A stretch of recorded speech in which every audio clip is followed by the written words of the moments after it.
Hi, this is Lucas with YOGABODY and the Yoga Teachers College, and today we're going to look at wide leg stretch A, B, and C. This is a simple forward bend that we teach in all of our YOGABODY classes.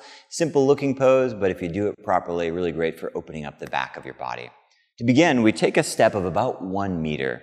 Your average student will take way too big of a step. 1 meter is great, even a little bit less can work. When you go too wide, you lose the strength of your legs turn off, and it just becomes a big flop fest, which is not what we're looking for. So about 1 meter, our toes and our heels in one line. So your toes and heels parallel. You'll find students will tip their feet out and they'll tip their feet in. More than anything, we just want to have the toes and heels straight ahead. Next step is we place our hands on our sides, the soft part on your sides, and inhale, look up towards the sky. And exhale, fold forward, take your hands down onto the ground. We want to place our toes and our fingertips in one line. Inhale, look forward so your back is long. Exhale, fold forward and drop your head. When we're in this pose, students are obsessed with two things. One, getting their legs straight, and number two, putting their head on the floor. Neither of those things matter at all. If their legs are slightly bent, fine. Most people, their head will never reach the floor, completely fine, doesn't matter. Everybody's anatomy is different. Some people have long torsos and their head just goes to the floor. Some people have really long legs and their head's never going to reach the floor. We're not trying to get anywhere. We're trying to feel the pose. And to feel the pose, we want to feel yang energy on the legs, strong, stable, firm, yin energy in our upper body, loose and relaxed. In terms of what to look for as a teacher, as always, the pose starts on the floor. So we start by looking at the feet, making sure our toes and heels are in one line. If your student has their foot turned out, very simple thing is you squat down like I'm doing and you line up their feet.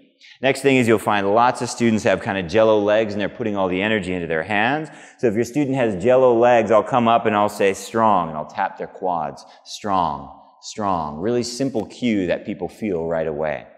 Last but not least, I'll move from the feet to the hips to the head. From here, I'm going to take a look. Students will often get a lot of tension in this part of their body, and I'll help them just to relax here by saying soften, relax, or lengthen. Your head is very heavy, so allow your head to drop completely, and from here, we'll move on to the second variation. Inhale, look forward so your back is long. Exhale, hands go on the soft parts on your sides, and inhale, come all the way back up to stand. Perfect. Keep your hands right where they are. Inhale, look up towards the sky. Exhale, lengthen forward, fold forward, but keep your hands just as they are. Great. Now, right away, students get frustrated because they don't feel like they can go down as far. It's fine. It's a different pose. That's the whole point. Legs are strong, upper body is soft. You'll find students do funny things with their hands. They'll come in like this. They'll come in like this. We want to wing our elbows out to the sides. What that does is that allows you to breathe the most freely. The more freely you can breathe, the deeper you'll go in the pose, the better impact you'll have on your nervous system. Another thing you'll find is students just put their hands on the bony part of their hips, like way up here, instead of on their sides. We want to put our hands on our sides because that reminds us to engage our lower abdomen and lengthen from our hips through the crown of your head. Last but not least, a lot of students will hold tension here in their neck. We want to soften and relax through the head and neck so they can lengthen down towards the ground.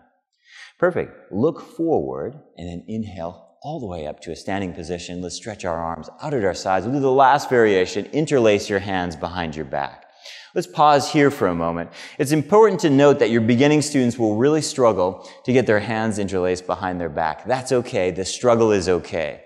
You'll find students will immediately just want to grab on here, grab on here, grab on here. Those are all okay variations, but if there's any way they can interlace their fingers, that's better. We always want our poses to be progressive. We want our practice to be progressive, meaning tomorrow is better than yesterday, a week from now is better than today. In order to do that, we need to make sure that we're practicing in a way that's going to be growth-oriented. You have to approximate poses to get there. Just doing cheats or getting around them doesn't necessarily mean progress. In this specific pose, what that means is fingers are interlaced behind your back. Ideally, the next step is to bring the palms of your hands all the way together if you can. And the next step is to straighten your arms if you can. Now, we haven't even started forward bending yet. This is really important. You want to help your students get to this place if they can. Now, most students will have their hands trembling, they'll have their elbows a little bit bent, totally fine. Inhale, look up towards the sky. Exhale, fold forward and drop your head. Now here's where things get funny. Students start bouncing with their hands, they start bending their elbows, they start opening up to feel more mobility in their shoulders. None of those things are helpful. We want to be slow and we want to be patient. Yang energy in the legs, strong, pushing down, firmly rooted down to the ground. Yin energy in your upper body, and this is tricky because when you have that grip, you want to use those arms, but I just want you to soften through your shoulders. As a teacher, I can come up and help the student press their hands together. As a teacher, I can help the student soften through their shoulders.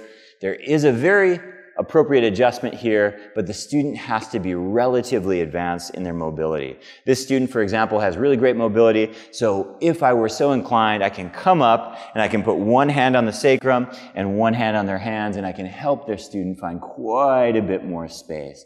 And I'm keeping my hand here for balance so that she doesn't fall forward. When she comes up, same thing, I'll keep my hand here until I feel she has her balance, and inhale, come all the way back up to stand.